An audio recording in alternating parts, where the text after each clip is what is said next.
उसका स्नान नहीं कराया, कोई बात नहीं। तुमने उसकी पूजन नहीं करी, कोई बात नहीं। शंकर का शिवलिंग अगर घर के अंदर है, आप 1 महीने के लिए कहीं चले गए, शिवलिंग घर में है, उसकी पूजन नहीं हो रही, जल नहीं चढ़ रहा, कुछ नहीं चढ़ रहा, कोई बात नहीं। एक बेलपत्र जाने से पहले शंकर भगवान को एक बेलपत्र बस चढ़ाकर और चले जाओ। एक बेलपत्र चढ़ाकर या एक चावल का दाना भगवान शंकर के शिवलिंग पर रखकर चले जाओ। बाकी के तुम 1 महीने में आ रहे हो, 5 दिन में आ रहे हो, 10 दिन में आ रहे हो, 15 दिन में आ रहे हो, कोई दोष नहीं लगेगा। फिर आना, फिर बाबा का बेलपत्र हटाना, चावल का दाना हटाना, फिर स्नान करा देना। शंकर कभी भी, जिस घर के अंदर शंकर का शिवलिंग होता है, उस घर के अंदर भगवान देवाधिदेव महादेव अपना एक आनंद के साथ, रिद्धि सिद्धि के साथ, गणेश जी के साथ, षडानंद कार्तिकेय के साथ, अशोक सुंदरी के साथ मेरा देवाधिदेव महादेव विराजमान होते हैं, माता पार्वती के साथ, शिव शक्ति के साथ, भगवान शंकर शक्ति के साथ बैठे। प्रत्येक घर के अंदर छोटा, अब कोई कहे कि गुरुजी किसी ने कहा कि शंकर का शिवलिंग घर में नहीं होना चाहिए, जो कह रहे हैं उन्होंने शिव महापुराण को पढ़ा नहीं है।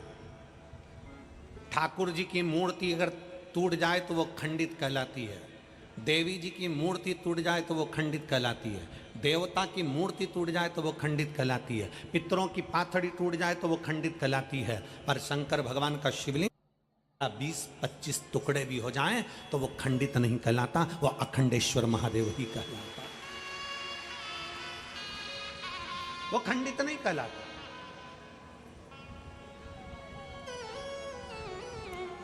कोई कहता है हमारे घर में, हमारे मंदिर में शिवलिंग है वो टूट गया है गुरुजी, हम उसे बदल दे, काहे को बदल दे?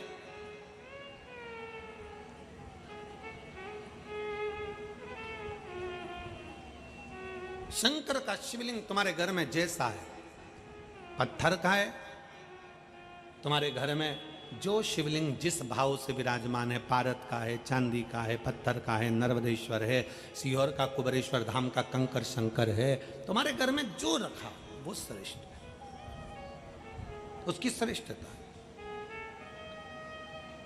शंकर भगवान कह रहे हैं पार्वती से कि पार्वती, ये चंद्र, तुम पूर्व जन्म में सती थी और तुम्हारी बहन 27 बहनों का विवाह इस चंद्र के साथ हुआ था। चंद्र की 26 पत्नियों पर चंद्र का ध्यान नहीं गया, 27 पत्नी रोहिणी से उनका प्रेम रहा। पर सुनो ए पार्वती, एक बात आज हम आपको बता रहे हैं, ध्यान से सुनना पार्वती, ये चंद्र को काया का रोग, अपनी 26 पत्नियों पर ध्यान नहीं दिया उसके लिए नहीं, 26 पत्नी का अपमान करा, ये उसका फल है।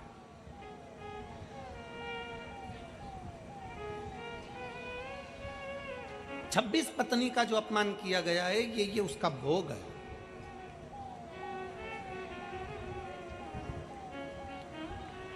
कितना सुंदर कहा, एक चरित्र आता है कि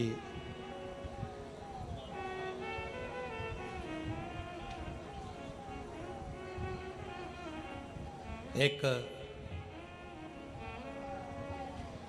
भगवान को भजने वाला एक व्यक्ति बहुत भजता था, बहुत भगवान की भक्ति में इतना रमा रहता था, इतना भजन करता था। उसकी शादी हुई, घर में धर्मपत्नी आ गई। अब शादी होने के बाद जब पत्नी घर में आई और पत्नी घर में आकर निवास करी, 3 साल के बाद पत्नी के गर्भ से बच्चा हुआ। बच्चे ने जन्म लिया। जन्म लेने के बाद बच्चा मालूम पड़ा कि दोनों पांव से चल नहीं सकता, विकलांग। बच्चा चल नहीं पा रहा, पांव विकलांग है उसके। बड़ा दुखी हो गया, भगवान के पास पहुंचा, भगवान से बहुत बहुत झगड़ा किया, बाबा ये कहाँ का तरीका है? मैं तुम्हारी इतनी भक्ति करता हूँ, मैं तुम्हारा पर इतना विश्वास करता हूँ, मैं तुम्हारा इतना भजन करता हूँ, मेरा बचपन तुम्हारे भक्ति में निकला, मेरी जवानी तुम्हारी भक्ति में निकली, मेरी शादी हो गई, पत्नी अच्छी मिल गई, परिवार अच्छा मिल गया, सब अच्छा मिल गया और बच्चा हुआ तो ऐसा हुआ। एलईडी चालू करिए, एलईडी यहाँ चालू करवाइए उधर साइड की।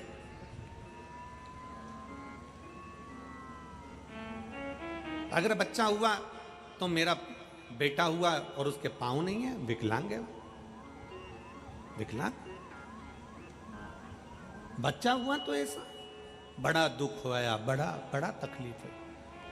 अब रोज मंदिर जाता और रोज भगवान से झगड़ा करता, रोज मंदिर जाता और रोज भगवान से झगड़ा होता, प्रतिदिन मंदिर जाए, प्रतिदिन झगड़ा करे, भगवान बोले नहीं कुछ। अब की बार उसको इतना गुस्सा आया कि उसने अपना सिर शंकर भगवान के शिवलिंग से भड़कना, शंकर के शिवलिंग से अपना सिर फोड़ना प्रारंभ कर।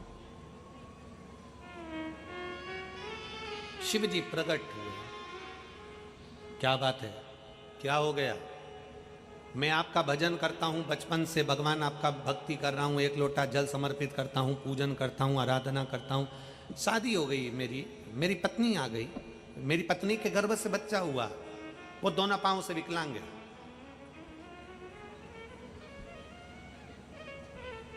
मैं इतना भजन करने वाला और मेरा बच्चा ऐसा हो गया, मैंने कौन सी गलती करी? शंकर भगवान कहते हैं ये गलती तेरी आज की नहीं है, पूर्व जन्म में, पूर्व जन्म में तू एक किसान था, एक किसान का बेटा पूर्व जन्म में तू था, और खेत पर तेरी धर्म पत्नी भोजन लेकर आई थी, और वो भोजन तेरी पत्नी ने खेत पर रख दिया था। मेड़ पर, खेत की मेड़ पर भोजन रख दिया। तू खेत में काम पर लगा हुआ था, इतने में पत्नी भोजन को रखकर आवाज लगाकर चली गई, और तूने दूर से देखा कि कोई कुत्ता तेरे भोजन को खा रहा है। तो गुस्से में लाल होकर कि एक तो दिन भर थक गया और ऊपर से भोजन भी कुत्ता खा गया, डंडा लेकर भागा और उस कुत्ते के दोनों पांव तूने तोड़ दिए, दोनों पांव। कुत्ता विकलांग हो गया। तू कहता है कि मैंने कौन सा कर्म करा? ये पूर्व का कर्म का भोग है। वही कुत्ता तेरे घर में जन्म लेता है और विकलांग होकर जन्म लेता है, उसकी सेवा तुझे करना पड़ती है। मत बुरे कर्म कर बंदे, वरना पछताएगा, भगवान की आंखों से तू बच नहीं पाएगा, तू बच नहीं पाएगा। अरे ओ अज्ञानी, मत कर नादानी, तेरे कर्म का फल भी तू ही पाएगा, जैसा किया तूने तेरे आगे आएगा। मत बुरे कर्म कर बंदे, वरना पछताएगा, भगवान की आंखों से तू बच नहीं पाएगा, तू बच नहीं पाएगा। हमारे कर्म कैसे हैं ये हमको नहीं मालूम, हमने पूर्व में क्या करा ये हमको ज्ञात नहीं है, हमने पहले जन्म में क्या करा ये हमको मालूम नहीं है। बस हमें लगता है कि हम आज, इसलिए आपको कहते हैं किसी के चक्कर में मत पड़ो, शंकर जी के दरवाजे पर जाकर शंकर के शिवलिंग पर एक लोटा जल चढ़ाओ। क्यों? विधाता का काम है भाग्य लिखना, शंकर जी का काम है भाग्य को पलट देना। विधाता का काम है भाग्य लिखना, पर महादेव का काम है भाग्य को, विधाता के लेख को पलटना। ये कोई नहीं पलट सकता। ब्रह्मा जी लेख को नहीं पलट सकते, भगवान विष्णु लेख को नहीं पलट सकते, 33 कोटि देवता लिखे हुए लेख को नहीं पलट सकते, केवल पलटेगा तो केवल एक देव अधिदेव महादेव ही पलटे। महादेव पलटे, 5 साल महादेव पलटे। उसका कारण क्या है? किसी ने हमसे पूछा कि गुरुजी ये बताओ कि आप कहते हो कि महादेव लेख पलट सकते हैं, बाकी का कोई नहीं पलट सकता, उसका कारण क्या? उसका कारण केवल इतना है कि ब्रह्मा जी ब्रह्मलोक में है, भगवान विष्णु बैकुंठ लोक में, इंद्र इंद्र लोक में, गरुण गरुण लोक में, वरुण वरुण लोक में, शंकर भगवान कहाँ के अधिपति है? पृथ्वी के। मृत्यु लोक का अगर कोई अधिपति है तो शिव है। तुम्हारी कोई फाइल है उत्तर प्रदेश की और तुम कहां जा रहे हो? मध्य प्रदेश। हमारी फाइल निपटाओ। निपटेगी? अरे बोलो तो जम के नहीं। क्या कहेंगे? भैया तुम उत्तर प्रदेश जाओ ना, तुम्हारे फाइल तो उत्तर प्रदेश की है, तुम्हारा केस उत्तर प्रदेश का है, सब कुछ उत्तर प्रदेश का है, तो तुम मध्य प्रदेश क्यों आए? तुम राजस्थान क्यों आए? तुम्हारा केस तो वहां का है, वहां निपटो तुम। फाइल है मध्य प्रदेश की और जा रहे हो तुम बिहार। अरे भैया फाइल तुम्हारी मध्य प्रदेश की है तो मध्य प्रदेश में निपटेगी। चोरी का मामला है तो चोरी का मामला वहीं निपटेगा, मर्डर का मामला है तो वहीं निपटेगा, कोई दूसरी जगह तो ये नहीं निपट सकता।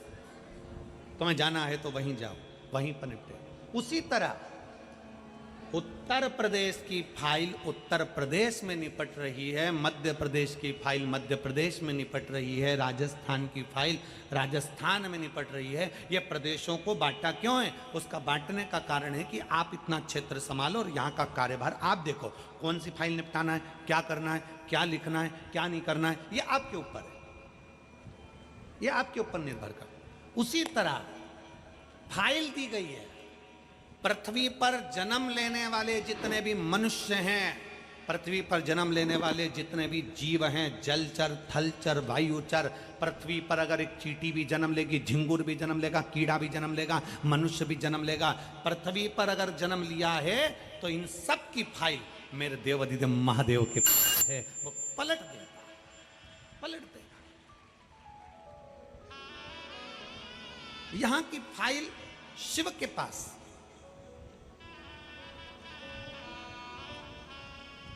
यहां से सील ठप्पा लग कर जाएगा कि इसको बैकुंठ भेजना है कि नरक भेजना है।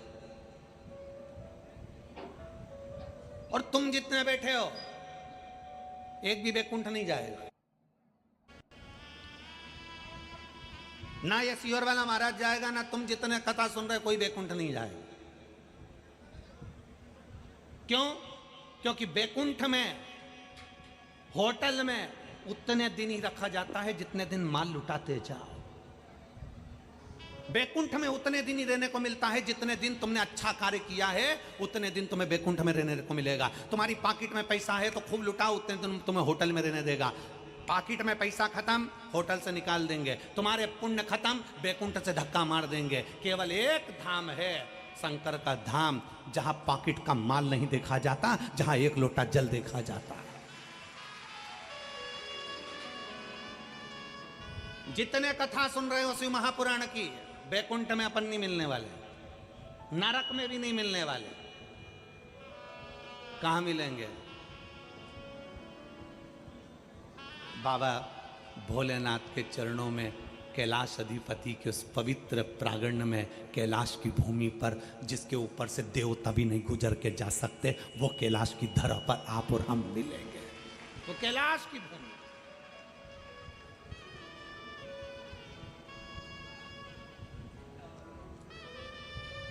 जिसपे से कोई उल्लंघन कर भी नहीं जा सकता।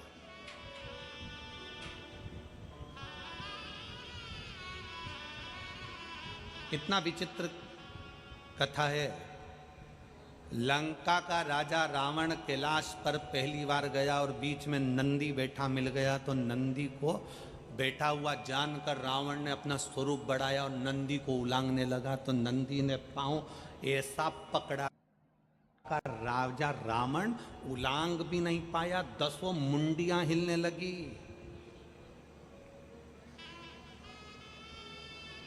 घबराने लगा, थर थर कांपने लगा लंका का राजा रावण। तो रावण ने किसको याद करा? किसको बुलाया? लंकाधिपति रावण ने। जकड़ दिया, पांव हिल नहीं पाया, लांग कर जा रहा था। यहां तो सीधी सीधी बात है, शंकर जी के जलाधारी में से जो जल निकलता उसको नहीं लांगते। शिव महापुराण की साक्षी में ये सामने ये शंकर जी की ये व्यासपीठ है, ये व्यास